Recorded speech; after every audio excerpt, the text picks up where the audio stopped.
Assalamualaikum warahmatullahi wabarakatuh. Perkenalkan, nama saya Oktrilianti dengan NIM 210504037. Saya merupakan mahasiswa Ilmu Hukum Universitas Maritim Raja Ali Haji Fakultas Ilmu Sosial dan Ilmu Politik semester 4. Baiklah, di sini saya akan menjelaskan mengenai 3 putusan terkait hak merek yang merupakan jawaban dari UAS hak kekayaan intelektual dengan dosen pengampu Ibu Marnia Rani. Baiklah, di sini saya akan membahas satu persatu putusan hak merek tersebut. Nah, yang pertama saya akan membahas putusan nomor 780 K garing PDT titik sus garing 2009. Nah, di mana di sini sengketa terkait PT PHYTO Kemo Agung Pharma berkedudukan di Jalan Masjid nomor 90 Susukan, Pasar Rebo, Jakarta Timur. Dalam hal ini memberi kuasa kepada Abdullah Latif SH dan kawan-kawan para advokat berkantor di gedung Menara BDN lantai 5 Jalan Kebon Sirih nomor 83 Jakarta 10340 berdasarkan surat kuasa khusus tanggal 17 September 2009 sebagai pemohon kasasi dahulu tergugat 1. Di sini PT PHYTO Kemo Agung Pharma melawan PT Mustika Ratu berkedudukan di Geraha Mustika Ratu lantai 7 Jalan Gatot Subroto Kapling 74 sampai 75 Jakarta Selatan. Dalam hal ini memberi kuasa kepada Desri Noviani SHMH dan kawan para advokat berkantor di Royal Village Blok A 19 Jalan Profesor Dr. Sopomo SH nomor 178 Jakarta Selatan 12870 berdasarkan surat kuasa khusus tanggal 8 Oktober 2009 sebagai termohon kasasi dahulu penggugat. Dalam putusan ini, bahwa penggugat adalah satu-satunya pemilik yang sah dan pendaftar pertama atas hak kekayaan intelektual.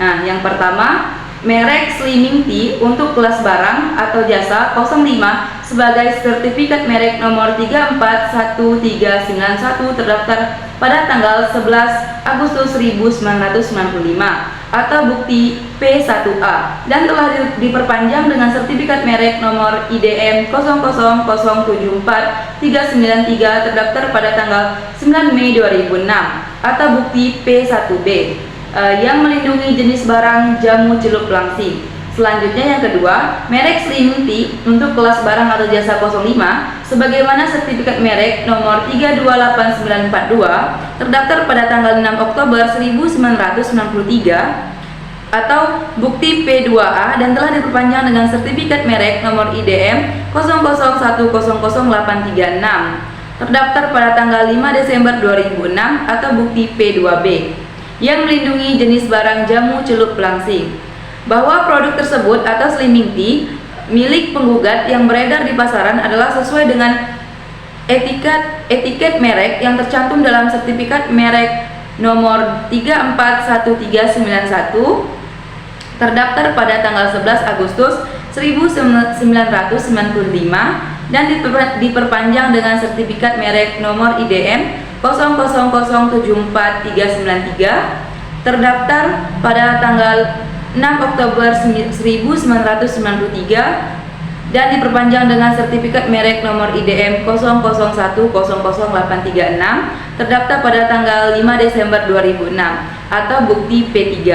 Bahwa kemudian diketahui adanya merek spesial Slimming Tea yang terdaftar atas nama tergugat 1 dan dalam daftar umum merek pada Direktorat Jenderal Hak Kekayaan Intelektual Departemen Hukum dan HAM Republik Indonesia nomor IDM 001511837 terdaftar pada tanggal 7 Januari 2008 untuk melindungi jenis barang atau jasa pada kelas 05 atau bukti 4 bahwa terbukti merek spesial Slimming Tea milik tergugat 1 yang telah dipakai dan beredar di pasaran tidak sesuai dengan etiket merek yang terdaftar dalam daftar umum merek pada Direktorat Jenderal Hak Kekayaan Intelektual Departemen Hukum dan HAM Republik Indonesia nomor IDM 000151837 terdaftar pada tanggal 7 Januari 2008 bukti P5 bahwa ketidaksesuaian antara merek Special Slimming Tea milik tergugat 1 yang dipakai dan beredar di pasaran dengan merek Special Slimming Tea milik tergugat 1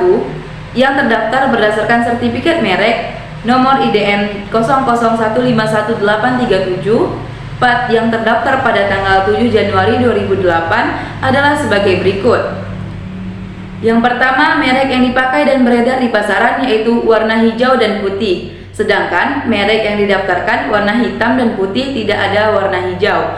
Kemudian yang kedua, terdapat lukisan cangkir dan daun. Sedangkan merek yang didaftarkan tidak ada lukisan cangkir dan daun. Selanjutnya yang ketiga, terdapat tulisan PT Vito Kemo Agung Pharma. Sedangkan merek yang didaftarkan tidak ada tulisan PT Vito Kemo Agung Pharma.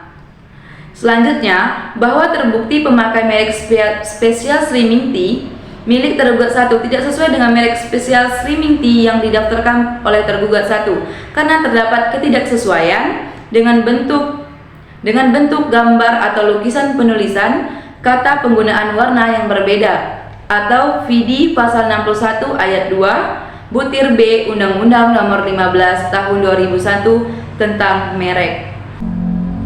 Menimbang bahwa berdasarkan pertimbangan di atas, lagi pula ternyata bahwa putusan Judek Fekti dalam perkara ini tidak bertentangan dengan hukum atau undang-undang, maka pemohonan kasasi yang diajukan oleh pemohon kasasi yaitu PT Vito Kemo Agung Pharma tersebut harus ditolak. Menimbang bahwa oleh karena pemohon kasasi dari pemohon kasasi ditolak, maka pemohon kasasi dihukum untuk membayar biaya perkara dalam tingkat kasasi ini. Memperhatikan pasal-pasal dari Undang-Undang Nomor 48 Tahun 2009, Undang-Undang Nomor 14 Tahun 1985, sebagaimana yang telah diubah dengan Undang-Undang Nomor 5 Tahun 2004 dan perubahan kedua dengan Undang-Undang Nomor 3 Tahun 2009, Undang-Undang Nomor 15 Tahun 2001, serta peraturan perundang-undangan yang bersangkutan. Dengan ini, pengadilan menolak permohonan kasasi dari pemohon kasasi yaitu PT Vito Kemo Agung Pharma tersebut, menghukum pemohon kasasi atau tergugat 1 untuk membayar biaya perkara dalam tingkat kasasi ini sebesar 5 juta rupiah. Selanjutnya yaitu putusan yang kedua, yaitu putusan nomor 9 garing PDT titik sus titik garing HKI garing 2018 garing PN Niaga Surabaya. Di sini, di mana dalam putusan ini yang bersangkutan yaitu PT Intersports Marketing, yang dalam hal ini diwakili oleh Iman Syah Budianto dengan NIK 3171073101650004, agama Buddha, jabatan direktur dari dan oleh karenanya bertindak untuk dan atas nama PT Intersports Marketing. Dahulu beralamat di Botiku Office Park B3, Jalan Haji Benyamin Sueb, Blok A6, Kemayoran, Jakarta 10630, sedangkan sekarang beralamat di Jalan Bypass Ngurah Rai 128X, Mumbul Nusa Dua, Kabupaten Bandung, Bali. Selanjutnya disebut sebagai penggugat. Sedangkan lawannya yaitu PT Akmanindo Legian yang beralamat di Jalan Raya Legian nomor 91 Kuta Kabupaten Bandung Provinsi Bali. Dalam hal ini diwakili oleh Johadi Akman selaku Direktur PT Akamindo Legian yang selanjutnya disebut sebagai tergugat. Di mana di sini yang pertama saya akan menjelaskan mengenai duduk perkara. Menimbang bahwa penggugat dengan suratnya tertanggal 30 April 2018 yang telah didaftarkan di Kepaniteraan Pengadilan Negeri Surabaya tertanggal 30 April 2018 dengan nomor 9 garing PDT titik sus garing HKI garing 2018 garing PN Niaga Surabaya telah mengajukan gugatan kepada tergugat yakni sebagai berikut.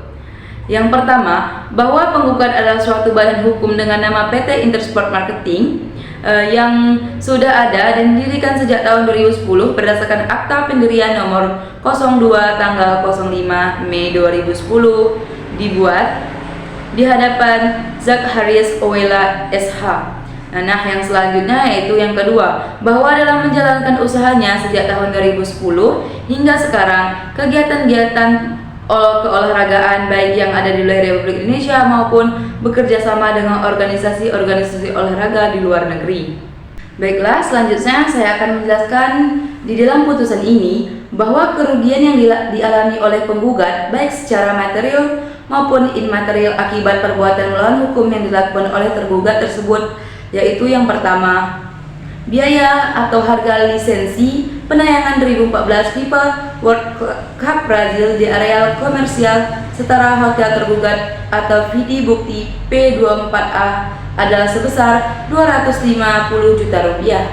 Kemudian, denda atas kerugian penggugat selama 3,5 tahun atas kesengajaan keterlambatan tergugat membayar lisensi adalah 10 kali.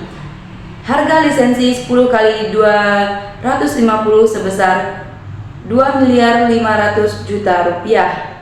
Yang selanjutnya, biaya pengumpulan bukti-bukti yaitu 50.000 bukti P36, biaya jasa penasihat hukum pengacara pada tingkat mediasi selama 3,5 tahun yaitu 500 juta rupiah, bukti P36A, P36B, P36C, P36D, dan P36E. Selanjutnya yaitu biaya jasa penasihat hukum pengacara pada tingkat pengadilan yaitu 200 juta. Yang selanjutnya biaya pendaftaran gugatan legalisir bukti-bukti dan fotokopi yaitu 50 juta bukti P36F. Nah, yang selanjutnya yaitu biaya jaksa saksi, ahli dan saksi fakta yaitu 10 juta yaitu bukti P36F. Dan yang terakhir yaitu biaya transportasi dan akomodasi penasihat hukum, saksi ahli dan saksi fakta pada masa persidangan yaitu berjumlah 50 juta rupiah bukti P36F. Dalam putusan ini bahwa terdapat pasal 47 tersebut yaitu ayat 1 mengatur tentang larangan-larangan terhadap isi sebuah perjanjian lisensi sehingga oleh karenanya menimbulkan konsekuensi hukum sebagaimana dinyatakan dalam ayat 3 yaitu bahwa Direktorat Jenderal wajib menolak pencatatan perjanjian lisensi yang memuat ketentuan-ketentuan yang dilarang tersebut sebagai pelaksanaan fungsi screening dan kontrol pemerintah demi menegakkan kepastian hukum dan perlindungan hukum bagi seluruh masyarakat Indonesia. Dengan memperhatikan nilai urgensi ayat 1 dan ayat 3 tersebut, maka ketentuan pada ayat 2 yang mewajibkan agar setiap perjanjian lisensi dicatatkan di Direktorat Jenderal HKI adalah hal yang mutlak harus dilaksanakan sebagai wujud dari pelaksanaan kepastian hukum dan perlindungan hukum tersebut. Dalam putusan ini menyatakan bahwa penggugat adalah satu-satunya penerima lisensi dari Federation International de Football Association atau FIFA untuk mendiarex menyiarkan tayangan 2014 FIFA World Cup Brazil TM di seluruh wilayah Republik Indonesia. Menolak gugatan penggugat dan rekonvensi atau tergugat dalam konvensi untuk seluruhnya. Dalam konvensi dan rekonvensi membebankan biaya yang timbul dalam perkara ini kepada tergugat konvensi atau penggugat rekonvensi sebesar Rp9.666.000. Demikian diputuskan dalam rapat musyawarah Majelis Hakim Pengadilan Niaga pada Pengadilan Negeri Surabaya pada hari Senin tanggal 27 Agustus 2018 oleh Ari Jiwantara SH MHum selaku Hakim Ketua, Sarwedi SHMH dan Dwi Winarko SHMH masing-masing sebagai hakim anggota. Putusan mana diucapkan pada hari Senin tanggal 3 September 2018 dalam persidangan yang terbuka untuk umum oleh Ketua Majelis dengan disampingi hakim-hakim anggota tersebut dengan dibantu oleh Yunawati SH. Baiklah, yang selanjutnya yaitu mengenai putusan yang ketiga, di mana putusan ini yang bernomor 2-PDT-sus-HKI-2022-PN Niaga Surabaya, di mana di sini PT Store Glow Bersinar Indonesia perusahaan beralamat di Almina Square R2 Jalan Kondet Raya RT 005 RW 03 Kelurahan Balakembang Kecamatan Kramat Jati Jakarta Timur yang dalam hal ini diwakili oleh Samputri Angelina.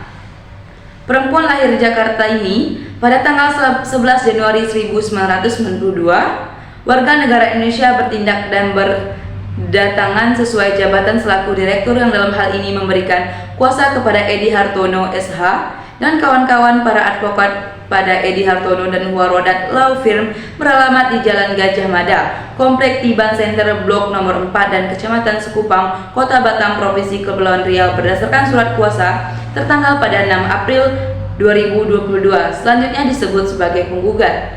Kemudian, terhadap PT Kosmetika Global Indonesia, perusahaan berbadan hukum beralamat di Jalan Rungkut Industri 3 nomor 9 Kutisari, Kecamatan Tenggilis, Mejoyo, Surabaya, Provinsi Jawa Timur yang selanjutnya disebut sebagai tergugat. Kemudian, yang kedua yaitu PT Kosmetika Cantik Indonesia, perusahaan berbadan hukum beralamat di Jalan Komut Abdurrahman Saleh, Kelurahan Asri Katon, Kecamatan Pakis, Kabupaten Malang, Provinsi Jawa Timur yang selanjutnya disebut sebagai tergugat kedua. Selanjutnya yang ketiga, Gilang Widya Pramana, laki-laki warga negara Indonesia, lahir di Probolinggo pada tanggal 4 Mei 1989, pemegang kartu tanda penduduk nomor 3574040589003, beralamat di Jalan Greenwood Golf Indah nomor 5 RT 007 RW 10 Desa Tirtomoyo, Kecamatan Pakis, Kabupaten Malang, Provinsi Jawa Timur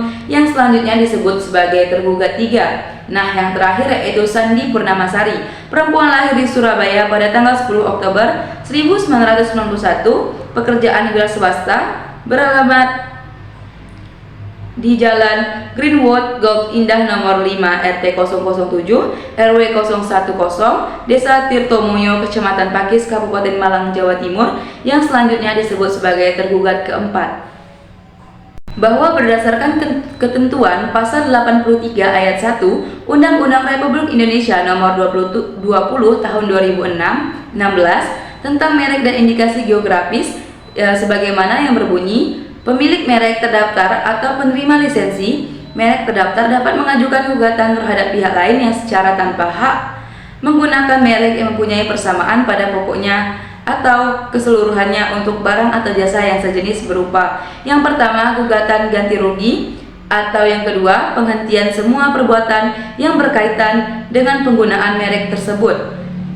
Dengan demikian, maka penggugat memiliki hak secara hukum untuk mengajukan gugatan ini serta menuntut ganti rugi atau tuntutan penghentian aktivitas penggunaan merek MS Glow yang memiliki kemiripan pada pokoknya dengan merek dengan PS Glow dan PS Store Glow yang digunakan penggugat. Dalam putusan ini, hakim menolak gugatan para penggugat rekonvensi atau para tergugat konvensi untuk seluruhnya. Dalam konvensi atau rekonvensi, menghukum para penggugat konvensi atau para tergugat rekonvensi untuk membayar biaya perkara secara tanggung renteng sejumlah 5.500.000 dengan Rp18.000.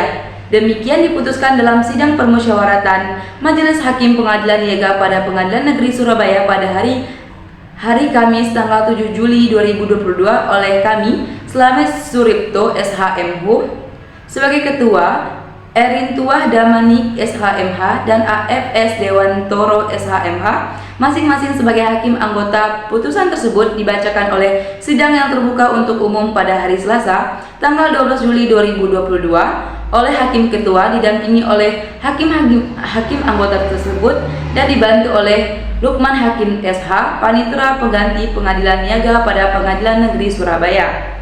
Dengan dihadiri kuasa penggugat dan kuasa tergugat 1, kuasa tergugat 2, kuasa tergugat 3, serta kuasa tergugat keempat. Kemudian, panitera pengganti yaitu Lukman Hakim SH melakukan perincian biaya yaitu PNBP sebesar 40.000, biaya proses sebesar 169.000, relas panggilan sebesar 5.309.000, transfer tambah PNBP sebesar 90.000, redaksi sebesar 10.000, selanjutnya yang terakhir yaitu materai sebesar 10.000. Baiklah, yang selanjutnya di sini saya akan membandingkan putusan hakim terkait 3 putusan tersebut. Nah, yang pada putusan yang pertama, di sini hakim memperhatikan pasal-pasal dari Undang-Undang Nomor 48 Tahun 2009, Undang-Undang Nomor 14 Tahun 1985, sebagaimana yang telah diubah dengan Undang-Undang Nomor 5 Tahun 2004 dan perubahan kedua dengan Undang-Undang Nomor 3 Tahun 2009, kemudian Undang-Undang Nomor 15 Tahun 2001, serta peraturan perundang-undangan lain yang bersangkutan, di mana hakim mengadili, yaitu menolak permohonan kasasi dari pemohon kasasi, yaitu PT Pito Kemo Agung Pharma tersebut, menghukum pemohon kasasi atau tergugat satu untuk membayar biaya perkara dalam tingkat kasasi ini sebesar 5 juta rupiah. Sedangkan pada putusan yang kedua, di mana hakim mengabulkan gugatan penggugat untuk sebagian, kemudian menyatakan bahwa perjanjian lisensi antara PT Intersport Marketing atau penggugat dengan Federation International de Football Association atau FIFA tanggal 5 Mei 2011 adalah sah. Kemudian menyatakan bahwa penggugat adalah satu-satunya penerima lisensi dari Federation International de Football Association atau FIFA untuk media rights menyiarkan tayangan 2014 FIFA World Cup Brazil TM di seluruh wilayah Republik Indonesia. Kemudian di sini hakim dalam konvensi dan rekonvensinya membebankan biaya yang timbul dalam perkara ini kepada tergugat konvensi atau penggugat rekonvensi sebesar Rp9.666.000. Demikian perbedaan antara putusan yang pertama dan putusan yang kedua. Nah, selanjutnya kita akan masuk dalam perbedaan putusan yang ketiga. Nah, sedangkan dalam putusan yang ketiga, di sini hakim menolak gugatan para penggugat rekonvensi atau para tergugat konvensi untuk seluruhnya.